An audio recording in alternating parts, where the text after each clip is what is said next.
Hello दोस्तों, नमस्कार। पिछली क्लास में मैंने आप लोगों को संसाधन बता दिया है।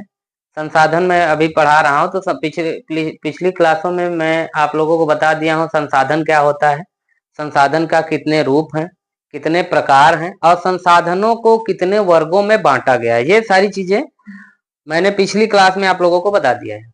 आज की क्लास में हम लोग पढ़ेंगे संसाधन का विकास। ठीक है, संसाधन का विकास किस रूपों में हो रहा है और किस रूप में कैसे होना चाहिए, उसको सुनियोजित तरीके से सतत विकास कैसे होना चाहिए, यही चीज आज हम लोग पढ़ेंगे। ठीक है, ये सारी बातें हम लोग जानेंगे आज। संसाधनों का विकास। देखिए, संसाधन मनुष्य की सबसे बड़ी आवश्यकता है, क्योंकि बिना संसाधन का कोई काम संभव नहीं है। ठीक है, तो संसाधन मनुष्य के जीवन में बहुत ही बड़ा योगदान देता है।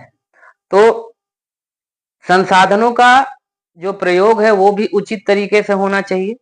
संसाधन किस तरीके से इस्तेमाल करना चाहिए ये भी हमको ज्ञान होना चाहिए। संसाधन का फिजूल में खर्च नहीं करना चाहिए, ये सारी बातें ध्यान रखना है। संसाधनों के विकास में कुछ चीजें रोड़ा होती हैं, कुछ चीजें अड़चन पैदा करती हैं। ये चीज जानेंगे कौन कौन सी चीजें अड़चन पैदा करती है संसाधन के विकास में। जैसे देखिए, पहली बात यह है कि संसाधनों का अंधाधुंध शोषण हो रहा है। संसाधनों का अंधाधुंध शोषण का मतलब यह है कि संसाधन हम लोगों के पास पर्याप्त मात्रा में उपलब्ध है, लेकिन अगर उसका इस्तेमाल हम लोग सही से करेंगे तो, अगर सही से नहीं कर रहे हैं इस्तेमाल, तो फिर संसाधन हमारे लिए घट जाएगा या फिर कम पड़ जाएगा। अगर उसका इस्तेमाल सुनियोजित तरीके से अगर किया जाए तो संसाधन कभी भी कम नहीं पड़ेगा मनुष्य के जीवन यापन के लिए। ठीक है, तो संसाधनों का अंधाधुंध इस्तेमाल हो रहा है, या तो इसको शोषण बोल सकते हैं कि जितने की जरूरत है उतने का हम लोग इस्तेमाल न करके उससे कहीं ज्यादा हम लोग खर्च कर रहे हैं, जिसको कि फिजूल खर्च बोलते हैं। उसी को मतलब कि उसके ही जरिए संसाधन वेस्ट हो रहा है, या तो खराब कह सकते हैं कि उसका शोषण हो रहा है। ठीक है, तो एक बात यह हो गई कि अंधाधुंध शोषण हो रहा है संसाधनों का। ठीक है, और दूसरी बात यह है कि संसाधन जो है ये कुछ ही लोगों के हाथ में इसका नियंत्रण है। संसाधन का नियंत्रण कुछ ही लोगों के हाथ में होने से जिससे समाज दो हिस्सों में बट गया है। आप लोग समझ ही सकते हैं कि समाज में आप लोग आज के ही अगर समय में देखा जाए तो अमीर बहुत अमीर हैं, गरीब बहुत ज्यादा गरीब हैं। इसका कारण क्या है? संसाधनों का जो बंटवारा है वो ठीक तरीके से नहीं हुआ है, और कुछ ही लोगों के हाथों में उसका पूरा नियंत्रण आ गया है।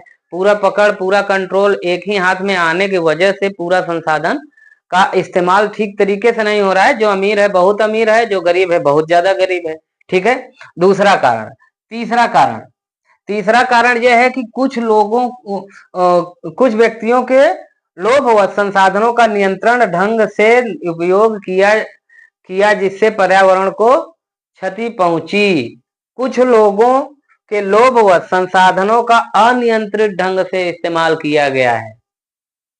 इसका मतलब, जैसे वनों की कटाई मान लीजिए। वनों की कटाई जो है वो लोभवश जितने की आवश्यकता है उतने पेड़ न काट के उससे कहीं ज्यादा मात्रा में पैसा कमाने के चक्कर में बहुत ज्यादा मात्रा में पेड़ की कटाई हो गई। तो ये एक तरह का संसाधन का दुरुपयोग किया गया। दुरुपयोग करने की वजह से उसकी मात्रा बहुत ज्यादा घट गई और पर्यावरण को बहुत भारी मात्रा में नुकसान झेलना पड़ा। ठीक है, तीसरा कारण ये हो गया। अब देखिए, ये तीनों कारण हो गए कि किस तरीके से संसाधन का हम लोग दुरुपयोग कर रहे हैं। मैंने पहले ही आप लोगों को बता दिया कि संसाधन की कमी नहीं है, लेकिन अगर उसको सही ढंग से इस्तेमाल किया जाए तो, अगर ठीक से इस्तेमाल ना किया जाए तो वो संसाधन हमारे लिए कम पड़ जाएंगे, और अगर ठीक से इस्तेमाल कर रहे हैं तो उसका कोई कमी नहीं है, जीवन यापन के लिए पर्याप्त है।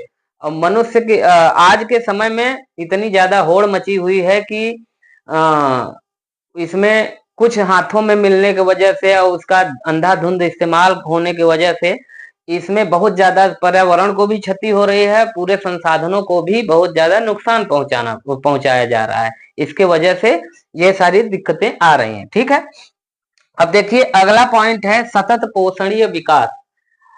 देखिए दोस्तों, सतत पोषणीय विकास का मतलब जैसे शब्द से ही जाना जा सकता है कि सतत का मतलब होता है कि नियंत्रित ढंग से और लगातार चलते हुए विकास हो, उसी को सतत पोषणीय विकास बोलते हैं। ठीक है, जैसे सतत पोषणीय विकास का एक तरह से आप लोग सीधे शब्दों में इसका मतलब समझ लीजिए कि सतत पोषणीय विकास का मतलब कि जो विकास आज हो रहा है वो मतलब कि ये चलता रहे विकास और पर्यावरण को क्षति भी ना पहुंचे, पर्यावरण को बिना क्षति पहुंचाए विकास होता रहे और भविष्य के लिए भी उस विकास को रखा जा सके, मतलब कि हम उसका इस्तेमाल करें और आने वाली पीढ़ी के लिए भी बचा के रखें, उसी को बोलते हैं सतत पोषणीय विकास। मतलब हम इस्तेमाल करें, हमारे आने वाली पीढ़ी भी उस चीज का इस्तेमाल करे, इतना बचा के रखें, अंधाधुंध इस्तेमाल ना करें। और एक शर्त ये भी है कि पर्यावरण को क्षति नहीं पहुंचनी चाहिए। यही है सतत पोषणीय विकास। ठीक है, सतत पोषणीय विकास समझ में आया। अब देखिए सतत पोषणीय विकास होने के बाद सतत पोषणीय विकास समझ में आने के बाद देखिए एक बार क्या हुआ कि वैज्ञानिकों का और देश के राष्ट्राध्यक्षों का आंख खुला। आंख खुलने के का कारण यह है कि जैसे कि ग्लोबल वार्मिंग बढ़ी, अनियंत्रित वर्षा होने लगी, सूखा पड़ने लगा, तो ये सब प्राकृतिक जब आपदाएं आई मनुष्य के ऊपर तो मनुष्यों की आंख खुली। वैज्ञानिकों ने रिसर्च किया तो पाया कि बहुत ज्यादा डिस्टरबेंस मचा हुआ है। तो सभी लोग, पूरे दुनिया के सभी राष्ट्राध्यक्षों ने, 100 से अधिक राष्ट्राध्यक्षों ने एक मीटिंग किया। उस मीटिंग का नाम रखा पृथ्वी सम्मेलन। ठीक है, पृथ्वी सम्मेलन। अब पृथ्वी सम्मेलन किस लिए किया गया था कि पृथ्वी पे जितना भी उथल पुथल मचा हुआ है, डिस्टरबेंस मचा हुआ है, सब संसाधनों का इधर उधर सब उल्टा पुल्टा हो गया, उसको नियंत्रित करने के लिए पृथ्वी सम्मेलन रखा गया। और पृथ्वी सम्मेलन रखा कब गया? 1992 ईस्वी में। ठीक है, 1992 ईस्वी इसमें रखा गया पृथ्वी सम्मेलन। अब पृथ्वी सम्मेलन रखा क्यों गया? वही बात है, सतत पोषणीय विकास। सतत पोषणीय विकास का मतलब कि अपना इस्तेमाल करो, आने वाली पीढ़ी के लिए भी रखो और पर्यावरण को क्षति भी ना पहुंचे। यही है सतत पोषण। और सतत पोषणीय विकास का ही मेन टारगेट था ये पृथ्वी सम्मेलन। अब देखिए पृथ्वी सम्मेलन जो हुआ वो जगह था रियो डी जेनेरो, जगह है रियो डी जेनेरो। अब रियो डी जेनेरो है कहाँ? ये ब्राजील का एक शहर है। ब्राजील एक देश है, उस देश में एक शहर है रियो डी जेनेरो। उसी शहर में पृथ्वी सम्मेलन हुआ जहां पे 100 से अधिक राष्ट्राध्यक्ष शामिल हुए और सभी लोगों ने मिलकर ये सम्मेलन रखा कि पृथ्वी को कैसे बचाया जाए, यहाँ के संसाधनों को कैसे बचाया जाए, कैसे संरक्षित किया जाए। ठीक है, पर्यावरण की क्षति ना पहुंचे किस तरीके से। तो देखिए ब्राजील के शहर में 100 से अधिक राष्ट्राध्यक्षों ने भाग लिया और ये जो सम्मेलन था पृथ्वी को लेके, ये प्रथम सम्मेलन था 1992 ईस्वी में हुआ था जो। ठीक है, प्रथम पृथ्वी सम्मेलन था पर्यावरण को क्षति न पहुंचाने के लिए। देखिए ये जो इसका मेन उद्देश्य था वैश्विक स्तर पर पर्यावरण संरक्षण और सामाजिक आर्थिक विकास की समस्याओं का हल ढूंढना। ठीक है, वैश्विक स्तर पर मतलब पूरे विश्व के स्तर पर पर्यावरण का संरक्षण और सामाजिक आर्थिक विकास, समाज का विकास हो और समाज में रहने वाले व्यक्तियों का आर्थिक विकास संभव कैसे हो, इसका हल ढूंढने के लिए ये सम्मेलन रखा गया। ठीक है, अब देखिए इसमें एक घोषणा पत्र था।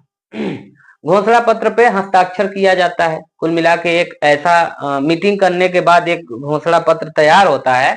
उसमें वो उस मीटिंग की मेन बातें लिखी होती है कि कौन से मुद्दे पे हम लोग बात किए हैं, कौन कौन सी चीजें होनी चाहिए, समाज में कैसा बदलाव होना चाहिए, पर्यावरण को किस तरीके से क्षति ना पहुंचे, ये सारी बातें उसमें लिखा रहता है। उस पे सभी लोग अगर सहमत होते हैं तो हस्ताक्षर करते हैं। तो वो जो घोषणा पत्र में जो बातें लिखी थी वो सुनिए क्या थी। वो थी भूमंडलीय जलवायु परिवर्तन और वैश्विक विविधता पर हस्ताक्षर किया गया। भूमंडलीय जलवायु परिवर्तन, भूमंडलीय जलवायु परिवर्तन जो हो रहा है वो कैसे हो रहा है, उसको कैसे रोका जा सकता है, इसका क्या क्या निदान है ये, और वैश्विक जैविक विविधता, जैव विविधता पे भी की भी बातें उसमें की गई थी इस घोषणा पत्र में। उससे सभी लोग हस्ताक्षर किए। ठीक है। अब देखिए भूमंडलीय वन सिद्धांतों पे सहमति भी जताई गई।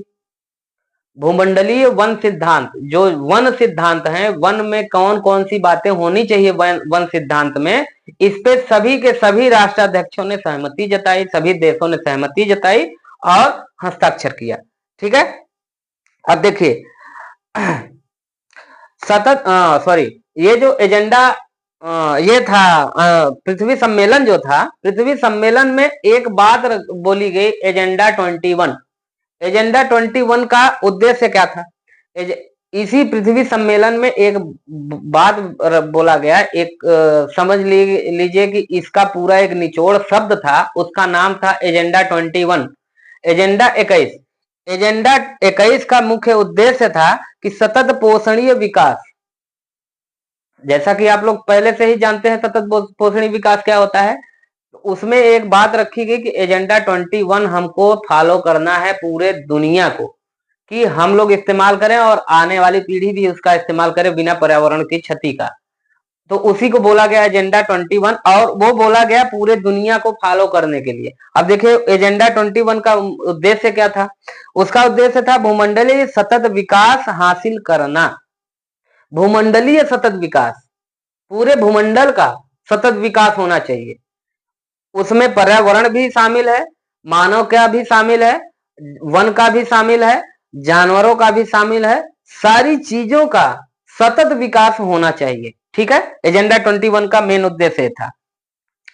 और मुख्य उद्देश्य में प्रत्येक स्थानीय निकाय अपना एजेंडा 21 तैयार करें। वही जो पृथ्वी सम्मेलन हुआ रियो डी जेनेरियो में, उसमें ये एजेंडा 21 रखा गया।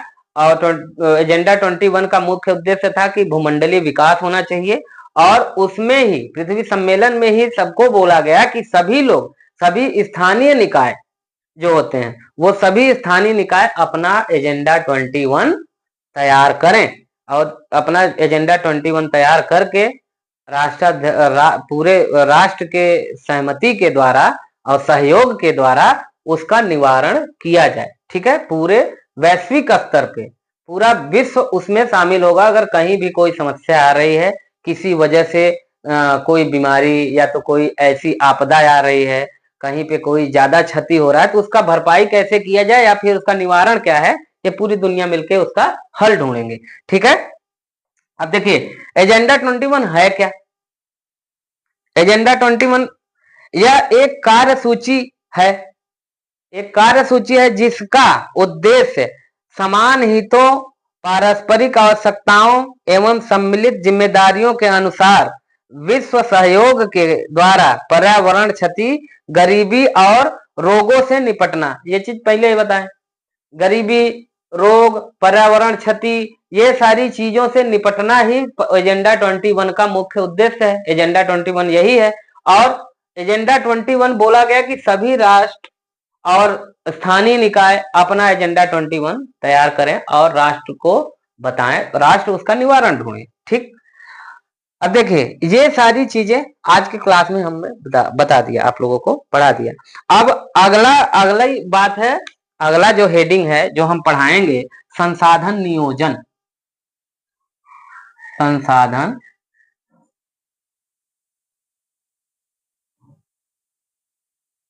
नियोजन।